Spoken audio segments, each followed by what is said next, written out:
Nunca fui un hombre supersticioso. Crecí en el campo, entre vacas, tierra y silencio. Mi abuelo decía que el miedo era para los que tenían tiempo de pensar, no para los que trabajaban con las manos. Pero a veces, cuando cae la tarde y el viento arrastra el polvo del camino, uno descubre que el silencio también tiene sus maneras de hablar, y cuando lo hace, no hay quien lo calle. Me mudé al caserío de la Ciénaga después de que mi esposa muriera. Era un terreno apartado, rodeado por hectáreas de pastizales y un arroyo que olía a hierro viejo. Lo compré barato, demasiado barato, y eso ya debería haberme hecho dudar. Pero en ese momento, solo buscaba huir. Del ruido, de la ciudad, de la culpa. Mi mujer, Lucía, había muerto en un accidente de coche. Íbamos peleando, como casi siempre en los últimos meses. Yo tomaba, ella gritaba. Un ciervo cruzó el camino y yo giré tarde. Ella no gritó al chocar, solo me miró, como si me estuviera perdonando antes de morir. Esa mirada me persiguió más que cualquier castigo, así que vine aquí, al campo, a empezar de nuevo. La casa era antigua, hecha de madera húmeda y tejas quebradas. Los cimientos se hundían un poco en la tierra arcillosa. Había un pozo en el fondo, cubierto por una tapa oxidada y asegurada con una cadena. El hombre que me la vendió me dijo: «No lo uses, está seco y el fondo es inestable». Nunca pregunté más. Los que vivimos solos aprendemos a no hacer preguntas innecesarias. Durante los primeros días, el silencio era lo único que llenaba el aire. Ni gallinas, ni perros, ni siquiera grillos. Todo estaba inmóvil, como si el campo estuviera conteniendo la respiración.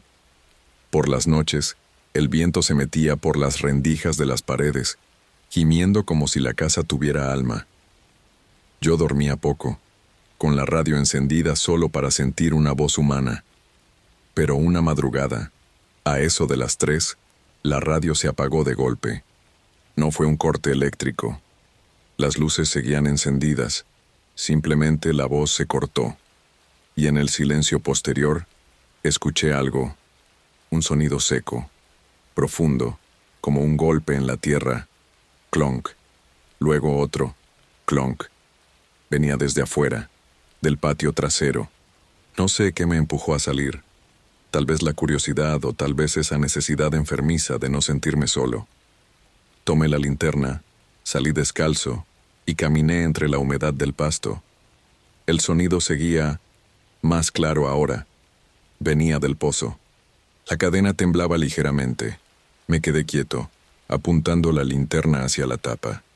La superficie metálica brillaba, pero algo, debajo, parecía moverse. El aire olía a tierra recién abierta. No me atreví a acercarme. Solo retrocedí, lento, hasta cerrar la puerta de la casa. Esa noche no dormí. Al día siguiente traté de convencerme de que eran ratas o agua acumulada. Pero la cadena del pozo tenía marcas nuevas, como si alguien la hubiera tironeado con fuerza. Imaginación, me repetí, pero el campo tiene maneras muy sucias de hacerte dudar de tu propia mente. Pasaron días, semanas. El sonido no volvió, pero algo cambió. Las noches empezaron a sentirse más densas. El aire se volvía espeso, casi sólido.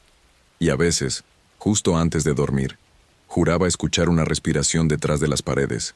No una brisa, no un animal. Una respiración humana, lenta, medida, que se detenía cuando yo contenía la mía. Empecé a evitar las noches. Me mantenía despierto hasta el amanecer, con la luz encendida y la radio prendida, aunque solo emitiera estática. El sonido blanco era mejor que el silencio, pero el cansancio hace cosas raras con la cabeza. Empecé a ver sombras donde no las había, a sentir pasos suaves detrás de mí. Una tarde, mientras cortaba leña, encontré algo enterrado en el borde del pozo, un pedazo de tela, vieja y empapada en barro. Al tirar de ella, salió una muñeca. Tenía el rostro raspado, sin ojos, y alrededor del cuello, una cuerda podrida. La tiré al fuego sin pensarlo. El humo olía dulce como carne quemada. Esa noche soñé con Lucía. Estaba sentada junto al pozo, con el cabello mojado, sonriendo. Cuando me acerqué, me tomó de la mano y me susurró algo que aún hoy me cuesta repetir. «No los escuches, amor». «¿A quiénes?», le pregunté. Ella me miró con una mezcla de ternura y terror. «A los que viven debajo». Desperté gritando. El sonido del pozo volvió. Esta vez no eran golpes, eran voces. No volví a acercarme al pozo durante días. Intentaba ignorarlo, pero el silencio del campo hacía imposible no escucharlo.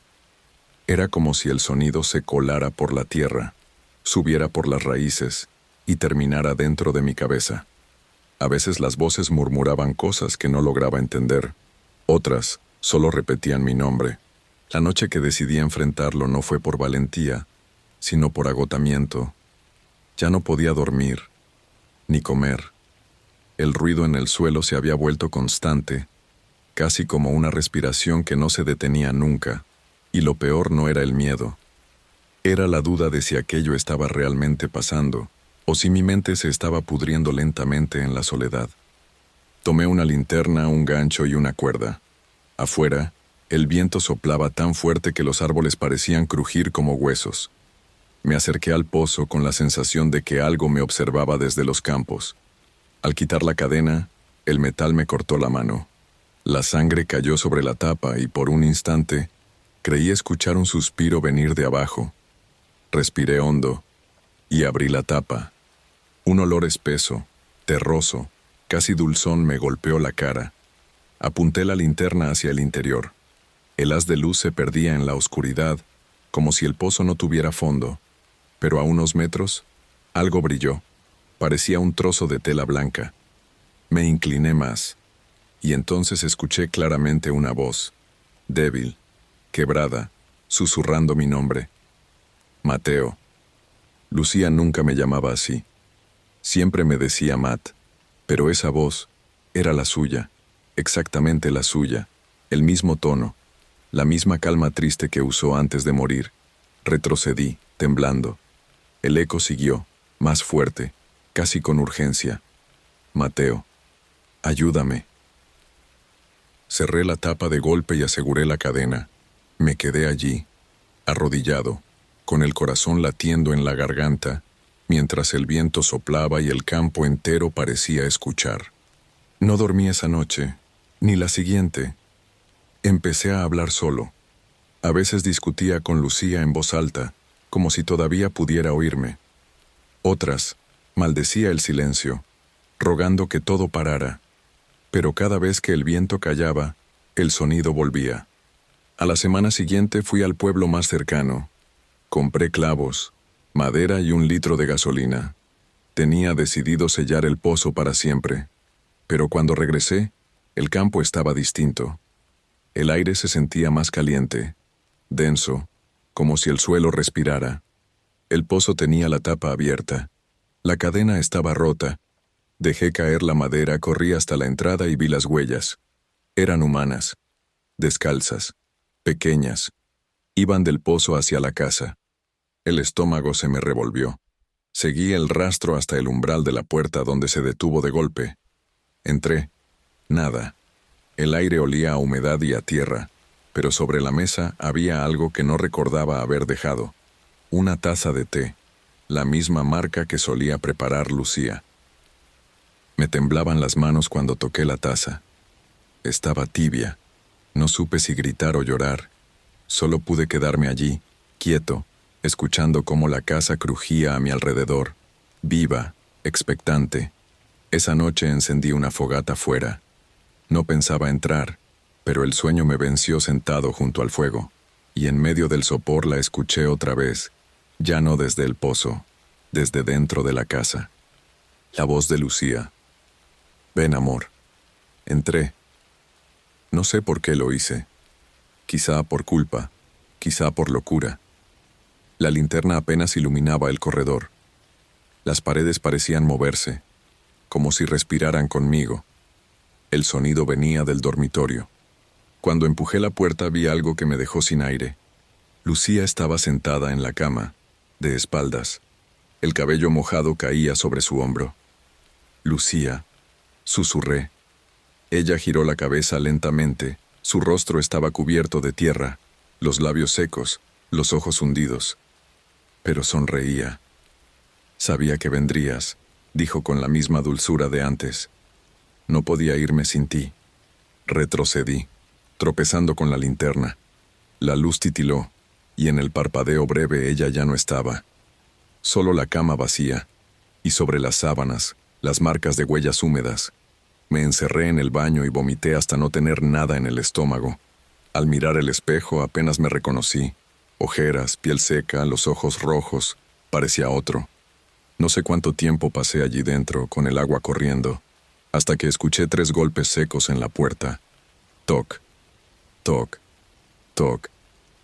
Mateo, susurró la voz de Lucía. No, dije, sin reconocer mi propia voz. Baja conmigo, dijo ella. Donde todo comenzó.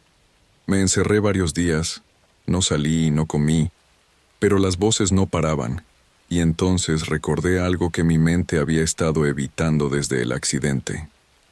Lucía no murió por el choque, no del todo. Cuando el auto se detuvo, ella seguía respirando, débil pero viva. Yo bajé del coche, mareado, con la cabeza sangrando, y vi el fuego comenzar bajo el capó. Podía haberla sacado, pero no lo hice. Me quedé mirándola mientras el humo la envolvía inmóvil como si mi cuerpo no me obedeciera. Una parte de mí quiso creer que ya estaba muerta. Otra, simplemente no quiso salvarla. Esa fue mi condena, y el campo, con su silencio, con su tierra húmeda y sus voces bajo el suelo, solo vino a recordármelo. Esa noche decidí terminar con todo. Tomé la cuerda y la linterna. El pozo me esperaba, abierto como una boca paciente. La tierra olía más fuerte que nunca. Me amarré la linterna al pecho y empecé a bajar. Las paredes eran resbaladizas, cubiertas de raíces. A unos metros el aire cambió, más frío, más espeso, y entonces la vi. Lucía, su cuerpo, o lo que quedaba de él, estaba encajado en una cavidad lateral del pozo, cubierto de barro, con los ojos abiertos, pero no era un cadáver. Sus labios se movían, susurrando algo que no entendí. El miedo me paralizó, pero mis manos siguieron bajando la cuerda, hasta que estuve frente a ella. El olor era insoportable. Lucía abrió la boca y, en un hilo de voz que apenas existía, dijo: «Ahora sabes lo que guardamos». Detrás de ella la tierra se movió. Algo respiraba dentro del barro. Sentí como el suelo temblaba bajo mis pies, como si el pozo entero tuviera pulso. Tiré de la cuerda intentando subir, pero algo me sujetó el tobillo. Una mano, fría, húmeda, otra más, y otra. Salían de la pared, de la tierra, manos humanas, negras por el barro, intentando arrastrarme hacia adentro. Grité, tiré con todas mis fuerzas, la linterna cayó y se apagó. En la oscuridad total solo escuché las respiraciones. Cientos, miles, todas bajo la tierra. Subí a ciegas, con las uñas rotas y la piel ardiendo. Cuando logré salir, me arrastré lejos hasta la casa. El amanecer empezaba a colorear el cielo, pero el aire seguía vibrando. Y desde el pozo, el sonido volvió. Ahora no eran voces. Era un murmullo constante, como una oración, como si la tierra entera estuviera rezando. No recuerdo mucho después de eso. Dicen que los vecinos me encontraron días más tarde, vagando por el camino, cubierto de barro, sin hablar. El pozo ya no estaba, solo un hueco enorme, colapsado sobre sí mismo, como si nunca hubiera existido. Me llevaron al hospital del pueblo. Cuando el médico me preguntó qué había pasado, solo pude decirle una cosa: la tierra los guarda. No entendió. Nadie entiende. A veces cuando cierro los ojos aún escucho el murmullo, no con los oídos, con la piel. Es como si la tierra misma respirara a través de mí. Y sé que algún día, cuando todo se calme, cuando el ruido de mi mente se apague, volveré allí. Porque hay cosas que no se entierran, solo esperan.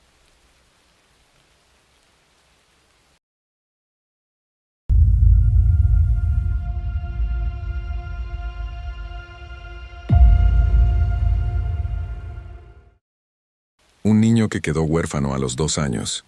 Su único familiar era su abuelo don Laureano, un hombre de rostro curtido, manos ásperas y una mirada tan dura como el aguardiente que bebía cada noche. En un pequeño pueblo escondido entre montañas y caminos de tierra, vivía Ezequiel. Su abuelo don Laureano trabajaba en el campo, pero tenía un vicio que lo arrastraba: las cantinas del pueblo. Cuando no podía dejar al pequeño solo, lo llevaba con él. Lo escondía bajo las mesas, entre los manteles sucios y las botas de los borrachos. Allí, el niño veía el lado oscuro del alma humana: gritos, insultos, peleas, sangre y risas vacías. Una noche, un hombre intentó intimidar a don Laureano por una deuda. El anciano, sin pensarlo 2 veces, sacó su pistola y le disparó frente a todos. Ezequiel, desde el suelo, vio cómo la sangre corría como un hilo oscuro hasta llegar a sus zapatos. Nadie habló de aquello. Nadie se atrevió. Los años pasaron y Ezequiel creció. Cuando su abuelo murió, se quedó completamente solo, pero con el alma manchada por todo lo que había visto. A los 23 años conoció a Lucía, una jovencita de 15, dulce y soñadora. Se enamoraron, se casaron, y durante un tiempo todo parecía felicidad. Pero los fantasmas del pasado siempre regresan. Ezequiel comenzó a visitar las mismas cantinas donde su abuelo lo había ocultado.